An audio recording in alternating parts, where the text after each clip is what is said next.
What's news? This isn't. The first week of the USC election campaign is in the books, and with it comes political debate, room-to-room campaigns, and flyers. Oh my fucking god, so many fucking flyers. Of course, with the three political parties of Alianza, Kaisa, and Stand UP jockeying for control, making a strong first impression is essential. So today we'll take a look at the kinds of messages that these three parties wanted to leave with us in the first week of the campaign.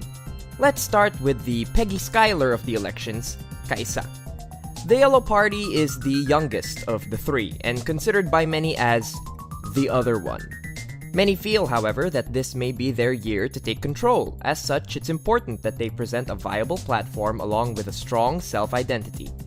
Which makes it even stranger that their official party statement opens with a full paragraph almost entirely about the Stand UP Alianza rivalry. That's like introducing yourself to a girl by going, "Hey Hari, I'm not the ex that you used to fight about his drinking habits with, and I would never waste our money on a gambling addiction like he did. Let's do this." Or, as I call it, the Shawn Mendes method of flirting. I know I can treat you better than he can.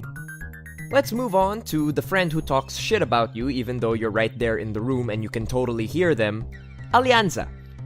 The candidates of Alianza spent the first day of campaigning trying to raise awareness for national issues by doing their room-to-room campaigns while wearing cardboard signs. It's an interesting alternative to the typical giant name tag, but they should be careful that no one fills out "War on Drugs" as their USC chair vote.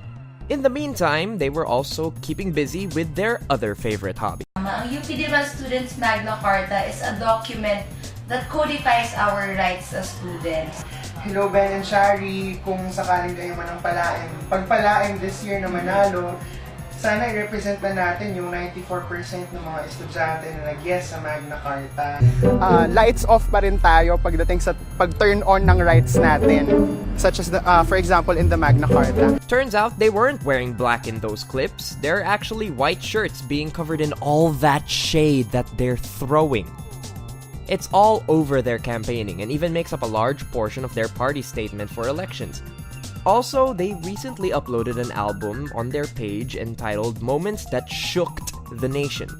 Well, I'm guessing they'll be about those dumb moments like Tito Soto talking about MMFF or Mocha Uson's way. Oh. Let me help you out with this one, Alianza. No one is shooked by extrajudicial killings. They're horrified and oppressed. You were a step away from titling your album 5 Epic Fail AF Moments for the PH. Finally, we come to probably the most controversial party in the elections and random buzzword generator, Stand UP. Now, Stand UP's greatest quality is their unshakable passion to make the country better. They stand up. Oh shit, I get their name now, cause like they're for the rights of the marginalized and have an unwavering desire to make an impact. But what some see as determined steadfastness, others see as dogmatic and overbearing. That gets particularly tough when they choose to stand opposed to something like the Magna Carta. And yes, they're still opposed to it, based on reports from several room-to-room encounters conducted over the week. You've gotta admit, that takes balls to call yourselves pro-student rights and walk into every single room in the university and go, man, not right now. It's gotten so bad that over the weekend, Alison Maraon, a candidate running for CSSP Student Council under Saligan sa CSSP, a local branch of Stand UP, publicly stated that Stand UP forced him to denounce the Magna Carta in room-to-room campaigns, despite the fact that he had voted yes to the document during the referendum.